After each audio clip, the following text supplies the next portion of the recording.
It's another word for Mars. What is Cairo. going on with that? Yeah. That is a subject which Richard is probably better suited to talk about than I, because I really haven't looked at Mars over and above the general kind of stuff he talks about. But yeah, I totally believe for myself that Mars is inhabited. And I do believe that there's probably humans like us there. What was his name? Quite a long time ago, I had a long conversation in Mesa, Arizona with Virgil Armstrong Postlethwaite. Virgil Armstrong and I sat in a restaurant in Mesa, Arizona many years ago and talked about the people who were on Mars. And Virgil was the guy, from what I gather, was the man who came up with the idea. He was a military CIA operative, and he's the guy that came up with the idea for Green Berets. That was his idea, Green Beret. And he worked with the CIA. And so I loved sitting and talking with Virgil Armstrong. But he brought out about how, in that conversation, how there were many thousands of people or more like us, humans like us, on Mars at that time. And I would be a bit surprised. What year was this that you were talking about? This was probably 50, that was probably 80, mid-80s.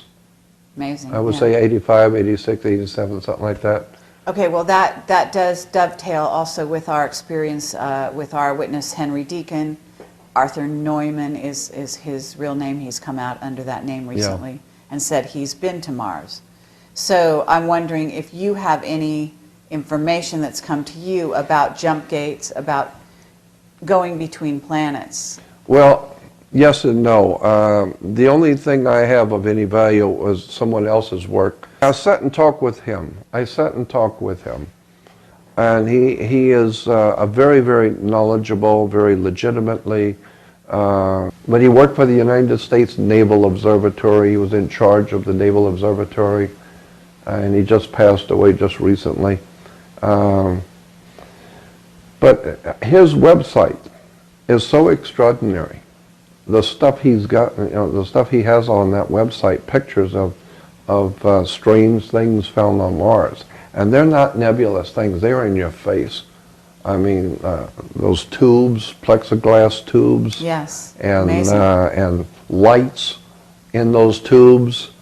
There's just an enormous amount of stuff he has on his website. Well, our attention was drawn to that by Henry Deacon as well, to those tubes, which is a fascinating. Yeah, I always say I'm not the world's foremost authority on anything. If there's any value in my person and my work, I would say this, that I have been privileged to be in the company of extraordinary people doing extraordinary work. And I have been privileged to sit in their company and be accepted by them and be able to learn things behind the scenes that other people will never be privy to hear. Isn't it true, though, that you were told that you have a mission that is going to come to the fore late in life, and that you might actually be there now? Do you want to tell that story at all? Yeah, I suppose so. I mentioned this, I think, on Coast to Coast once, but it was very quickie because George wants to hear all the stories as long as it's within a minute and a half. But we have longer than that. Yeah, but when I was 19, I ended up in Los Angeles at 19 years old with $7 in my pocket, incidentally. I had no idea where I was going, where I was. I ended up in Los Angeles on a Friday night with $7 in my pocket. And, a stupid kid, but I lived through it. But later on, a couple months later, after I got a job and things were working out for me, I was in North Hollywood one morning, on a weekend morning, and I went into a restaurant, and the place was crowded, and there was only one seat available, and that was at the counter. So I sat at the counter, and there was a young girl sitting next to me, so we started talking. Come to find out, she only lived about 2 blocks from me, and I only lived about 2 blocks from town. So she had walked downtown, I had also. So we started hanging out together. I'd meet her downtown, we'd hang out together. And this is back in '59, and I was 19 years old. And so when we would walk home, I lived 2 blocks closer, so she had 2 blocks further to go. So I never knew exactly where she lived, but she knew where I lived. One night she came over to my place and said, "My dad wants to see you. He wants to talk to you." And of course that put me on alert. I said, "I don't want to talk to your dad, right?" And she said, "No, my father is a very important and interesting man. He wants to talk to you. He's got something to tell you." So that sounded interesting, so I went with her. And when we walked up to the house, which was only a couple blocks away, we walked up to the house. Just by chance, he happened to be coming out of the house. And the moment I saw him, I got an incredible feeling came over me of some kind of a euphoric, strange, wonderful feeling that I got being in his presence. It was as if I were in the presence of a great prophet or some spiritual man. I felt it, and I loved the feeling. I mean, I can't describe it, but I loved the feeling. It was an otherworld feeling. And I noticed that he was very much in control of himself. He knew exactly what he was doing, so he motioned for us to come in. We went in, and we sat, the girls sat on the floor, the fireplace, they sat on the floor. He sat on one end of the sofa, I sat on the other end of the sofa. The wife was in the kitchen. I never did see her that whole night. And so we were talking, and he was, he was asking me how I like living in California, and do you have a job, and how do you like your job? And just small talk. And I was beginning to feel a little, the apprehension was going away. I was beginning to feel a little bit better being in his company. But I knew there was something about this guy that wasn't right. But I loved the feeling. And I'm 19 years old, so I'm not sure what I'm doing, but I'm just talking to this guy who's dazzling me with his presence of mind and the presence he presented. And so we're talking about all kinds of things. And then when he felt that I was sufficiently at ease, he said to me very nonchalantly, he said, "Remember when you were 8 years old back in Florida and your father built a new back porch and your uncle helped him? And remember your dad used green lumber that smelled funny and he built a new back porch? You remember that?" And tears started to come to my eyes. And I didn't want to show tears in front of my girlfriend, but he was scaring me because he was right. And he knew it. And he said to me, "Well, did that happen or didn't it?" And I said, "Yes, that happened." And he said, "Also, one night when you were in bed, you got out of bed and you went out in the back porch. And you were looking at the moon, and the moon was full. You remember that?" And I said, "Yes, I remember that." And he said, "And you were picking the wood because it smelled funny. It was green lumber, it smelled funny. And you were picking it with your finger. Remember how you picked a piece of it and you were smelling it and tasting it?" And he said, "Remember doing that?" And now I'm really scared because it's frightening to me. And I said, "Yes."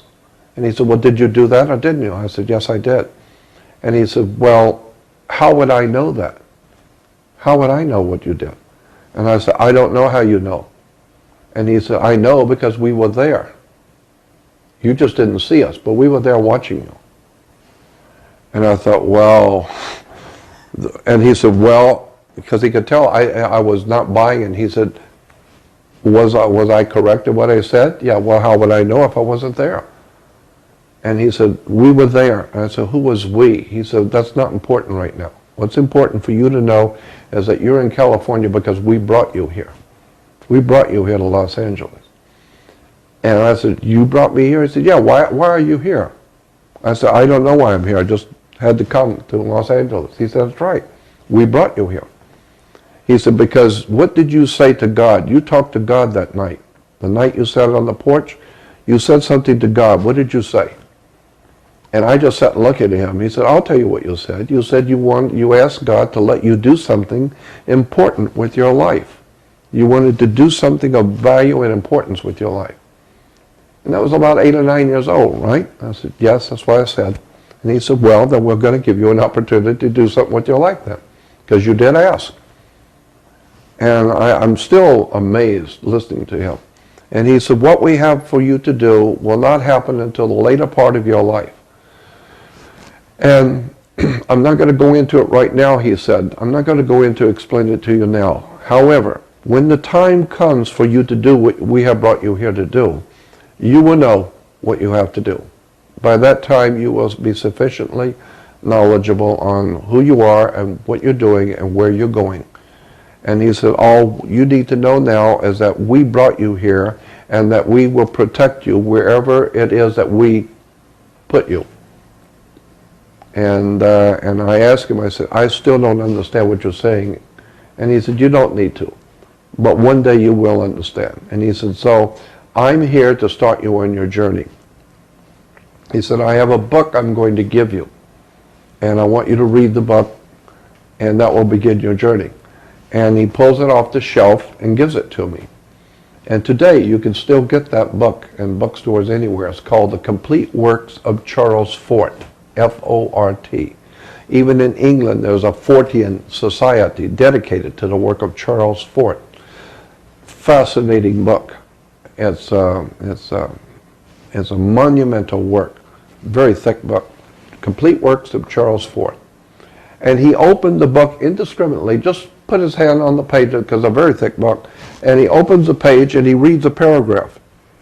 He just opened the page and reads a paragraph. He knew exactly what he was doing. Precisely what he was doing.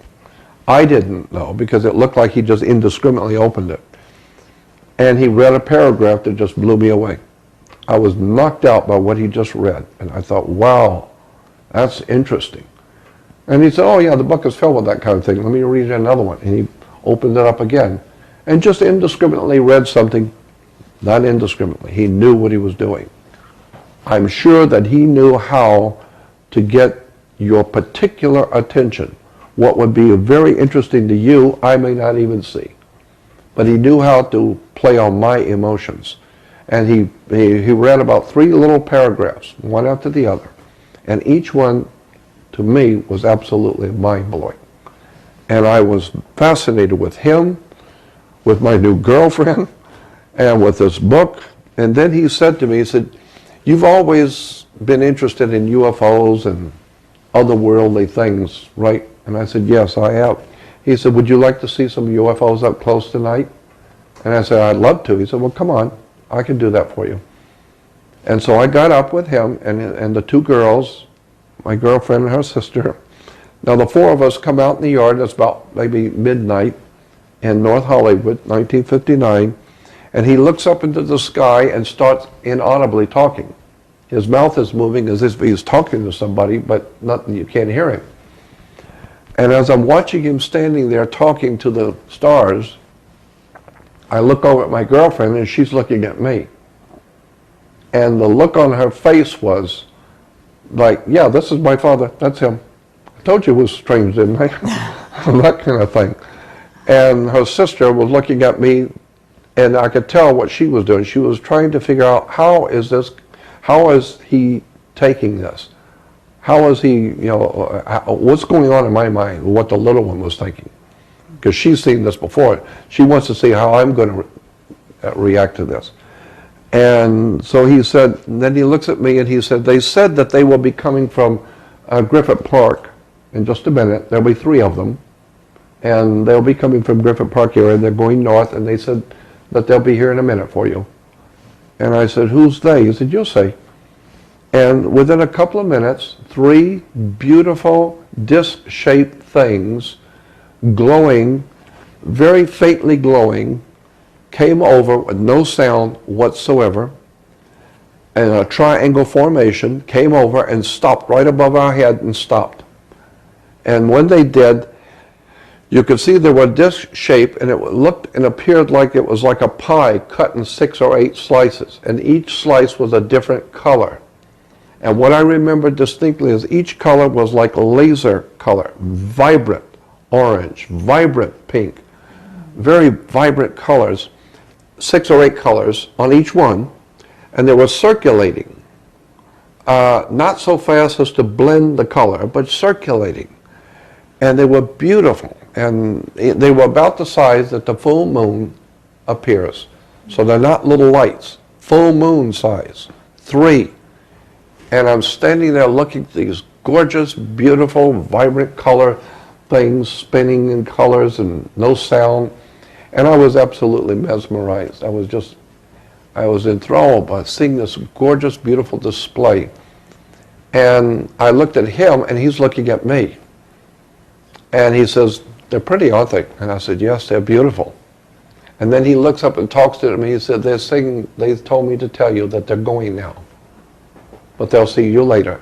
And they did. They started moving, and they went out north. And afterwards, we went back in, and I said, "What did I just see tonight?" And he said, "That was us. We've been here for a long time. You just didn't know it." And he said, "We picked you a long time ago when you were a small child. We have something for you to do." And I said, I'm not understanding exactly. He said, "You don't have to. We will let you know what it is you're supposed to do later on in life." He said, "But just go on with your life. Don't worry about it. Whatever you're supposed to learn, we'll see to it that you learn. And when it is time for you to do what we have for you to do, you'll know. We'll let you know." And after that, I would go over there on the weekends to visit him and the mother and the 2 girls. And we would go out to the desert sometimes and go way out in the desert. And the girls with their mother would go for a walk, and he and I would walk in the desert. And he would tell me about all the different alien life forms that are out there, where they have come from, the ones that are here. And he told me, "You have enemies here. You have some very powerful enemies here from other places that have come, and they know who you are, and they know what you're going to do. So just be careful in your life, but we'll protect you." I didn't know what he was talking about. And then one day I went over to the house one morning, and the house was totally open, and they're gone. Everything was packed and gone, and the girl never told me she was leaving.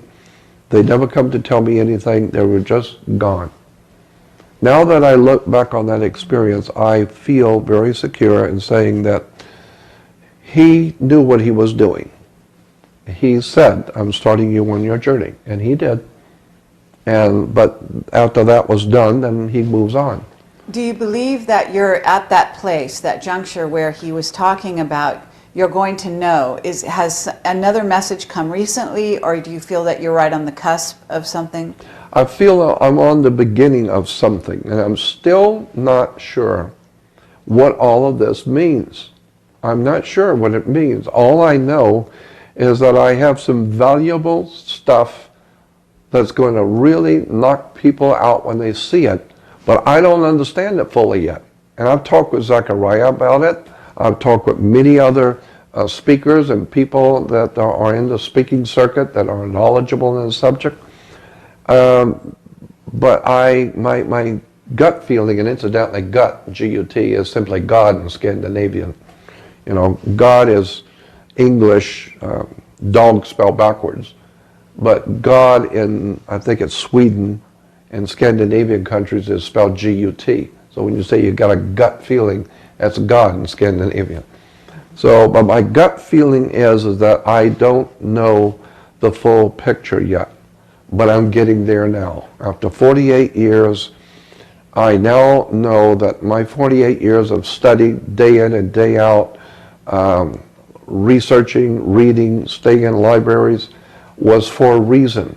So that when the time would come, I would at least be sufficiently educated in this dark subject, which I'm talking about. At least I've got some background in it now, to be able to understand the significance of it.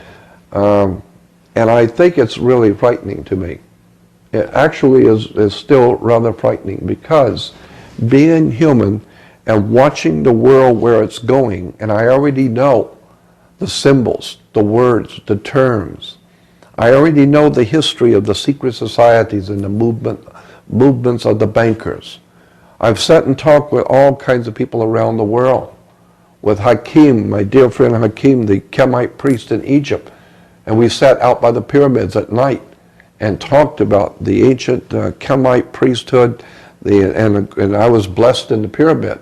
Hakim blessed me in the king's chamber, laid in the sarcophagus, and he did a whole prayer ritual over me. And I've sat, like I said, for hours and talked with him in private about my things that have happened to me. So I am totally convinced that there's nothing special about me, but I have been given the opportunity to be in the company of fascinating people, to learn monstrously fascinating things, and ultimately I think that there is something for me to do. I'm just not sure yet what it is. Do you happen to have an idea what race this man was from? Do you have a planet? Do you have any idea?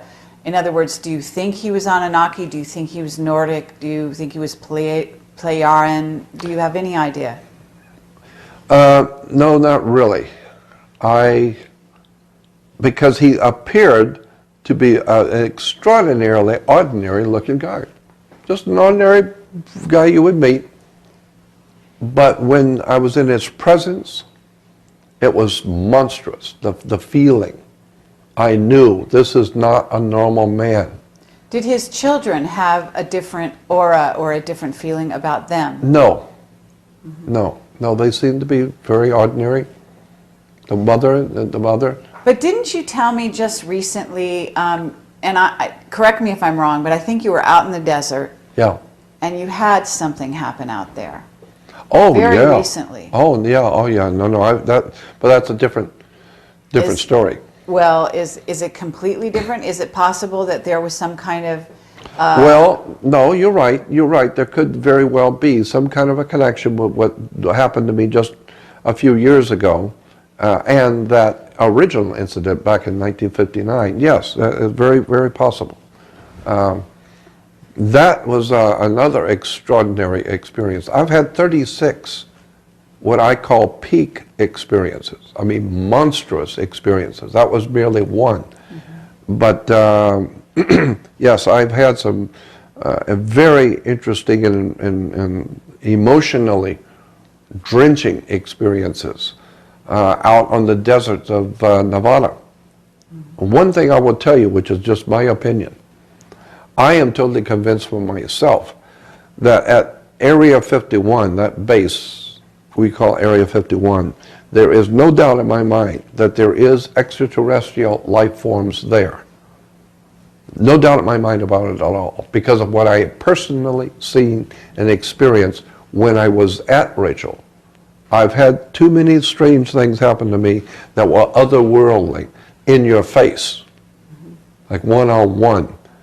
And so there's no doubt in my mind that what I experienced out there, we had an alien come in the mobile home. My friend Paul Tice and my lady friend from Hawaii, Ivy, all three of us, an alien came in the bedroom. So there's no doubt in my mind, there's something really off the wall going on out there at Area 51 that we are not aware of. But I've had many otherworld experiences out there, not just, I can't stand it when people say that this is all high technology of of our government. No, I don't buy that for a minute. What I've seen with my own eyes, I don't buy it for a minute.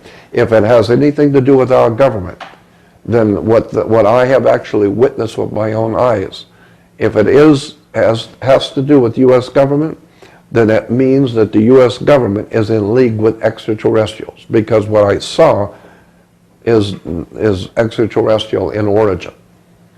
So, and what I've experienced. That's very, very valuable to hear you say that. Can you talk about the possibility that of what these humans that are being created, what their destiny might be? In other words, you say they might not have feelings, et cetera, et cetera. And do you feel that perhaps, this is working in with your sort of destiny that they were talking about, because these subjects we're talking about right here and now. I actually went to Egypt with you and William Henry in that group. I did have a short interview with you at that time. You weren't willing to talk about that then. I think that now you're much more willing. This message that you have seems to be culminating in this, in what you're saying, in this symbol that you know we talked about at the beginning of this interview. Is it possible that this is going to be the message, the unfolding of what you know? I think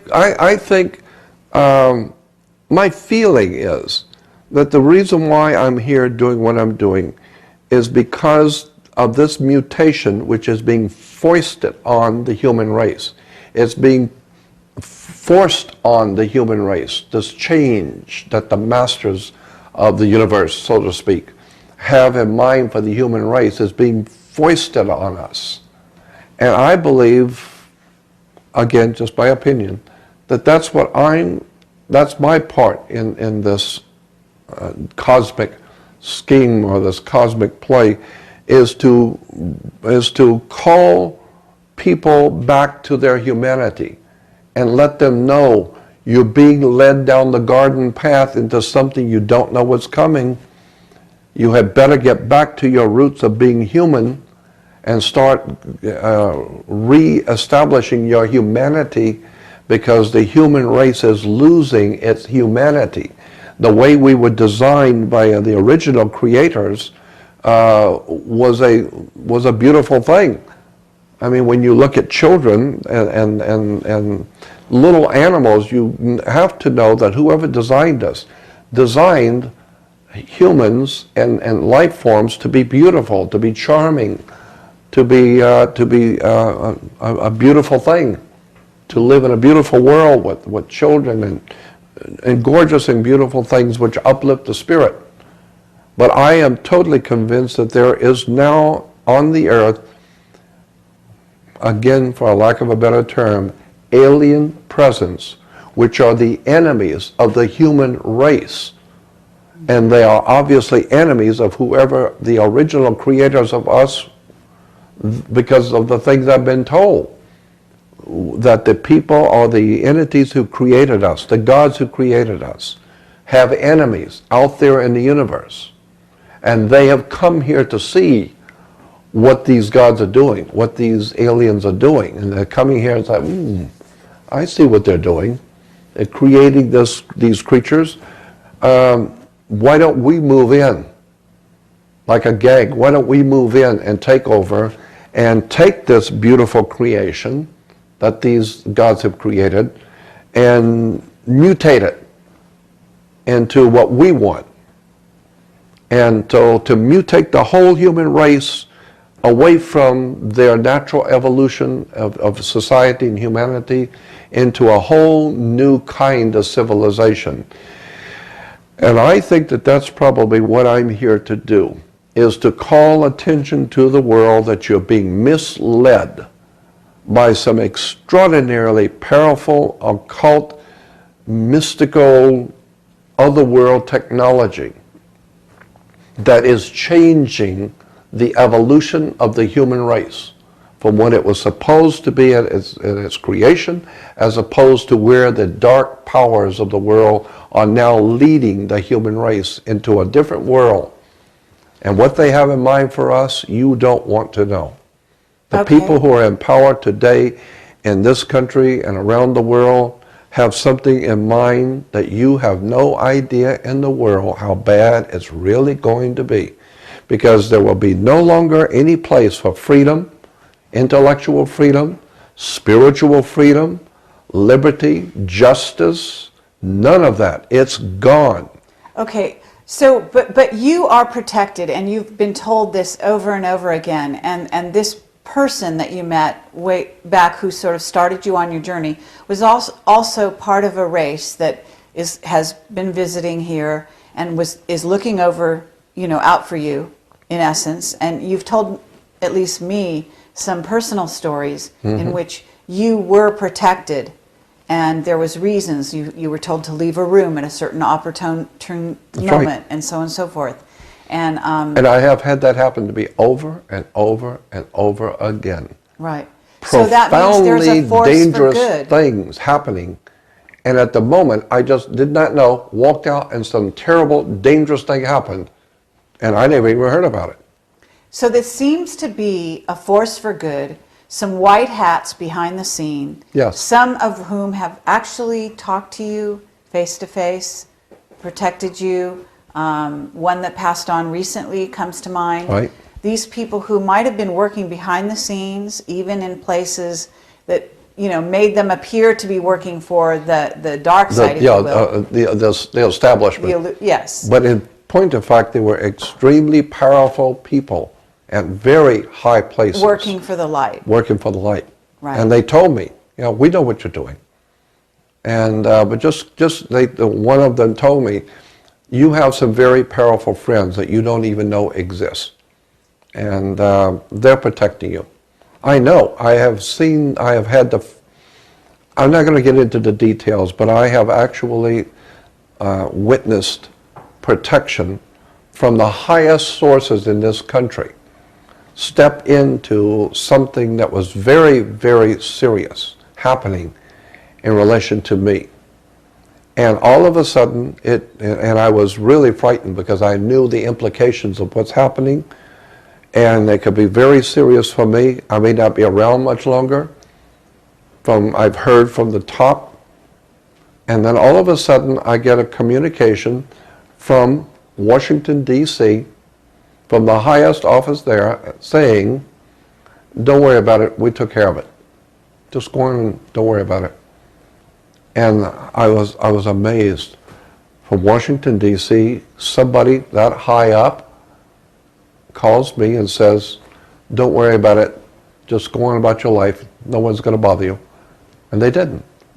And I've had this happen many, many times when something very serious threats against my life and against my work, I get a phone call, or someone will walk up to me in a public place and say, Jordan, that thing that you've been worried about for the last 2 weeks, yeah, we took care of it. Move on, don't worry about it. I thought, well, I mean, I'm still here, I'm still alive. So I know that I have been protected. I know that. Absolutely. Where would the truth movement be without you? Specifically, Zeitgeist is a movie that was in the top 5 most viewed on Google Video for like a year at least. Yeah. And I would like the Project Camelot viewers to be apprised of the situation in regards to your involvement with Zeitgeist, because it seems like management, as I call them, put you in a position in which the whole conspiracy theory movement wouldn't be anywhere near what it is now if it wasn't for your influence. That, yes. Zeitgeist is a 2-hour movie made by a guy named Peter Joseph in New York. I didn't know anything about it, but Peter Joseph produced a 2-hour video, and the last that we heard, because on Zeitgeist was one of the first times Google pulled the counter off of something that's on Google Video. Usually would have a counter, how many people have seen this video. They pulled the counter, and they pulled it